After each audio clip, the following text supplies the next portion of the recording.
Diddy Combs, testifying under the pseudonym Jane. This witness told the jury yesterday that Combs physically abused her and forced her to take part in drug-fueled hotel nights. It was supposed to be a sober party, and while that sounds very nice and genuine, she's explained that at this sober party that she had to have sex with 4 escorts in between escort number 3 and escort number 4. The courtroom was electric with tension as Jane took the stand, her voice unsteady but her words slicing through the silence like a knife.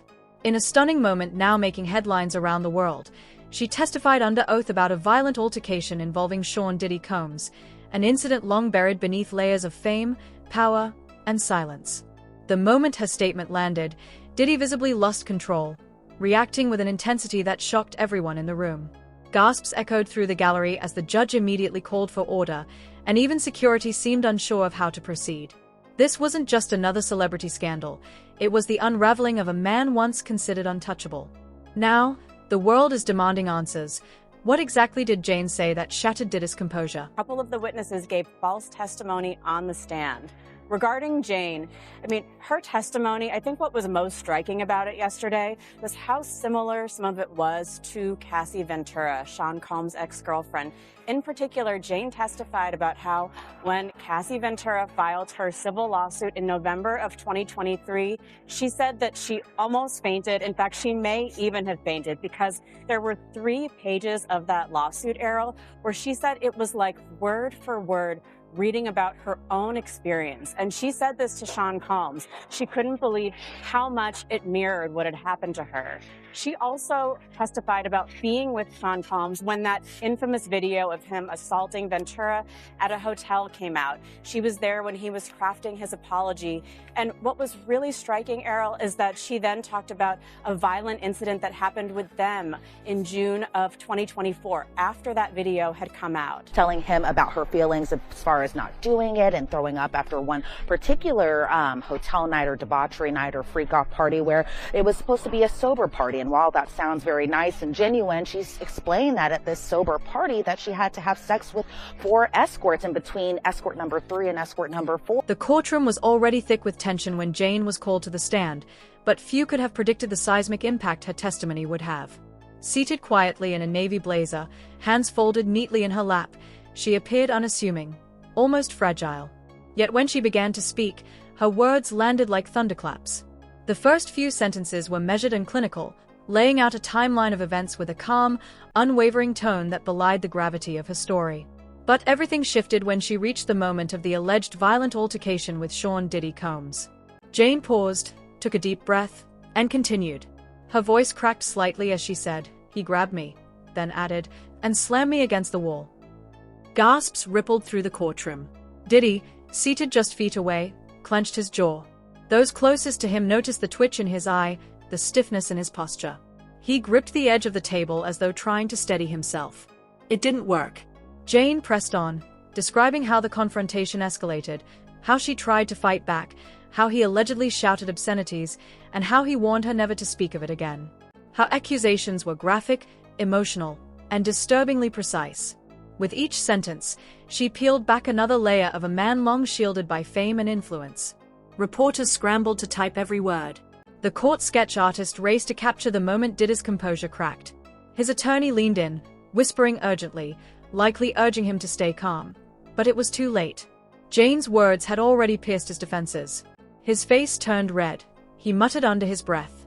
A court officer subtly moved closer to his side as the judge called for a 5-minute recess, sensing a potential eruption. But the damage had already been done. Outside, the courthouse was swarmed. Protesters, fans, media, and curious onlookers crowded the steps, waiting for updates. Inside, Jane was quietly escorted to a secure chamber. Her testimony was over, but its consequences were only just beginning. The prosecution appeared satisfied. Diddy's legal team looked shaken. This trial was never going to be easy. For years, rumors had swirled about Diddy's alleged misconduct, but no one had ever gone this far in a court of law. No one had dared speak so candidly about being on the receiving end of his anger. Jane wasn't just a witness, she had become a symbol of something far larger, a reckoning. The music industry, already rattled by waves of #Me Too allegations and shifting power dynamics, watched with growing unease. Executives who once aligned themselves with Diddy began distancing themselves. Collaborations were paused. Sponsorships re-evaluated. The ripple effects were immediate and undeniable. In just one day, a career built over decades teetered on the edge of collapse. And Diddy said, okay, well, it's all out of your system, kind of let's go get back to it. And so we saw more text messages and that she did not want to engage in these sexual activities with Sean Combs, more specifically with other men in front of Sean Combs, through a series of text messages, and there's voice notes. There's a lot to condense here, and also, as we were talking about, a lot of complicating factors. What were some of the highlights? What do you think are some of the points of her showing, or allegedly showing, she did not want to participate in these sexual activities, these hotel nights, these debauchery nights? What stood out to you? Yeah, well, a lot of it stood out to me, and it was kind of a slow morning as far as just presenting these mountain of text messages to not only the witness so she could recall everything that she had spoken to with Sean Combs, but also for the jury to kind of understand where I think the prosecution was ultimately leading up to. So, for example, they were showing text exhibits from September 17th of 2023, where Jane was testifying how Diddy was kind of the only one making her perform for her at home, or for him at her home. And she said, I felt like he made such a big purchase, and this was something that I had to do. And that big purchase was her rent, which was about $10,000 a month, and how Diddy kept kind of throwing this in her face. And we see another text exhibit from that same time frame where Jane was saying, I wish we could go back to when we first started dating. I opened Pandora's box and can't close it. One night of fun turned into our entire relationship. I'm crying as I'm writing this. Then you see things like, or not you see, because again, we're not seeing these exhibits. So everything that I'm writing is just transcription from what the prosecution and the witness are kind of going over. So Diddy is replying, girl, stop, let's talk. And then he sends her an audio message. And then you hear Diddy kind of with this raspy voice where he's like, I'm sick in bed. The message that you sent me, what's the problem? We have an actual open relationship. What's the problem? And that Diddy never talked with Jane about her doing these hotel nights in the particular audio message when she was kind of telling him. Meanwhile, court documents revealed an even deeper, more disturbing narrative. Jane wasn't alone. Other women, some anonymous, had submitted written testimony, and several were waiting to be called to the stand. The pattern emerging was deeply troubling. Allegations of aggression, control, and manipulation that painted a portrait of sustained abuse. Diddy's legal team dismissed the accusations as a smear campaign, but public perception was rapidly shifting, and the optics were not in his favor. Social media erupted. Hashtags like #DiddyTrial, #JusticeForJane, and #accountability in music trended worldwide. People debated every angle. Was this the long overdue fall of an industry icon, or an orchestrated takedown? Public opinion was fiercely divided, but interest was universal. Every court detail became a headline. Every recess became a moment of speculation. As the trial progressed, even more explosive revelations surfaced. Grainy, time-stamped video footage was submitted, security camera footage from a hotel hallway. It showed a heated exchange ending with a forceful shove. On its own, the footage wasn't conclusive. But paired with Jane's testimony, it added weight to her claims. A subpoenaed security guard described Diddy as volatile during private events. A former assistant testified about his mysterious disappearances, his bloodshot eyes, and the short temper he returned with. None of these accounts directly proved Jane's allegations, but together, they formed a chilling mosaic the defense struggled to discredit. Diddy's demeanor in court began to shift. The confident, untouchable mogul who walked in on day one seemed to vanish. In his place was a man weighed down by fear, stress, and the creeping realization that decades of secrecy might be unraveling. His eyes darted more frequently. He whispered often to his attorneys. His responses when called to the stand were brief, calculated, sometimes evasive. The prosecution presented a clear and damning story, a powerful man insulated by fame and money, finally being held to account. The defense countered with attacks on credibility, questioning Jane's motives, pointing to her financial struggles and past relationships. But each attempt to discredit has seemed to generate more public sympathy. Jane, once invisible, had become a symbol of resilience. Crowds gathered daily outside the courthouse. Some called her courageous, others accused her of lying. But she stayed silent, except when under oath.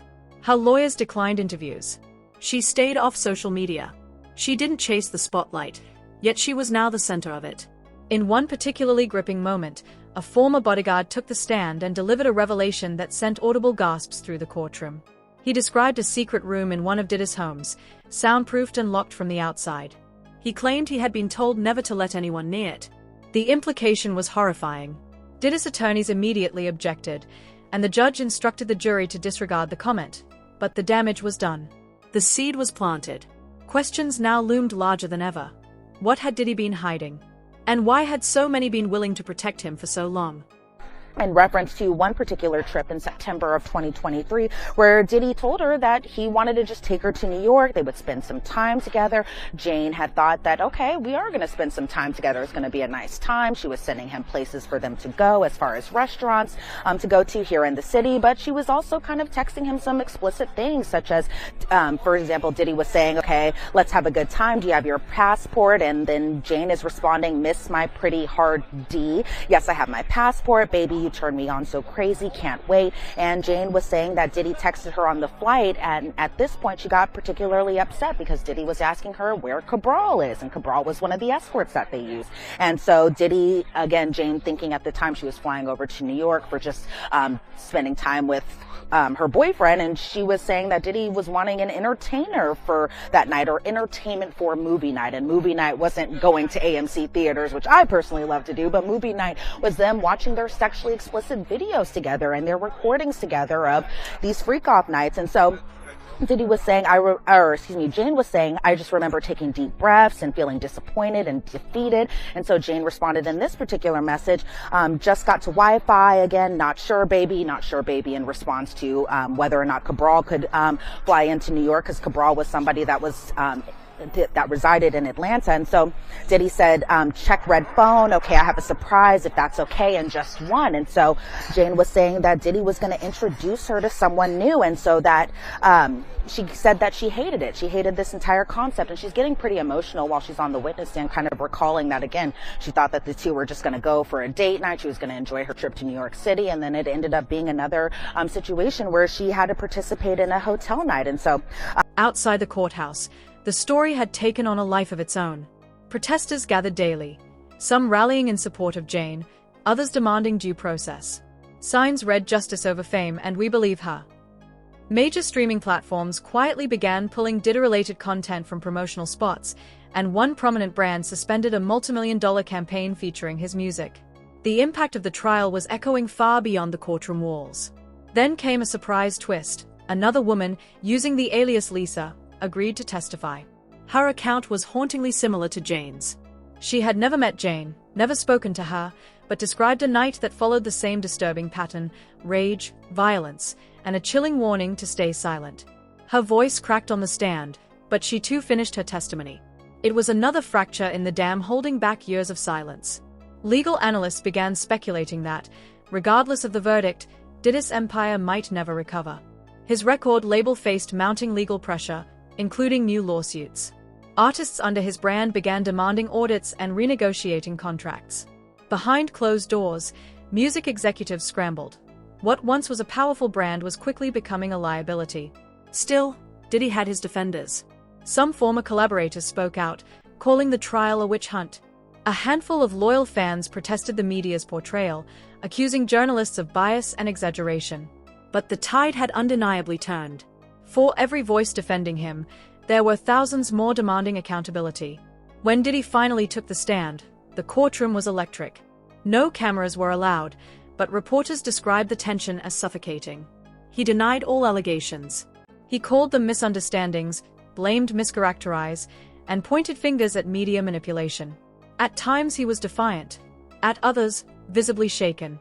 During cross-examination, the prosecution was relentless. They exposed contradictions in past interviews, scrutinized his timeline of events, and introduced testimony from former associates that conflicted with his own words. By the end, Diddy appeared exhausted. His hands shook, his voice faltered. As the trial neared its conclusion, Jane returned to the courtroom, not to speak, but to watch. Her presence alone was powerful. It sent a message: she wasn't afraid. She wasn't backing down. And millions across the country were watching with her. The judge announced that closing arguments would begin the following week. Both legal teams braced for the final round. Media outlets prepared for wall-to-wall coverage. The world, it seemed, had paused, holding its breath to hear the last words in a case that began as a courtroom drama and had since evolved into a cultural reckoning. What started with one woman's voice on the stand had grown into a national conversation, one that demanded we confront uncomfortable truths about power, silence, and justice. Regardless of the jury's decision, the court of public opinion had already delivered its own verdict. And one thing was certain: this story wasn't over. In many ways, it was only just beginning. From September 18th of 2023 from Jane and Cabral, because Jane was explaining that an escort was coming over to the hotel and she didn't like this particular escort, so she ended up sending a message over to Cabral. And we hear about these messages where Jane is saying, hey, you want to come to NYC for a day? And Cabral said, yes, I would love to, love. And then Jane says, okay, let me set it up now. Cabral sent all his information to her. And then Cabral ended up coming to the Trump Hotel for another hotel night. And again, these are messages from 2023, so fairly pretty recently. But as far as just the lead up to it, and Jane was explaining how Cabral landed, they ended up doing a hotel night, even though she didn't want to do a hotel night. And I think what the prosecution there was kind of sprinkling in that this was sex trafficking by fraud, or at least transportation to engage in prostitution, because she is flying out this entertainer, as she calls him, from Atlanta to New York City, and then they do a hotel night, and then they slowly start to get into the text messages from October, later into November. And what happens in November of 2023, as many of us who have been following this case day in and day out know, is when Cassie dropped her jaw-dropping loss. Whatever the outcome, this trial has forced a reckoning that can't be ignored. It's no longer just about one man's guilt, it's about how long the industry has looked the other way. Could this be the moment everything starts to change? This isn't just a courtroom battle. It's a spotlight on power, silence, and what it costs to speak out. As Hollywood watches nervously, the world is watching too, asking the hard questions and demanding answers.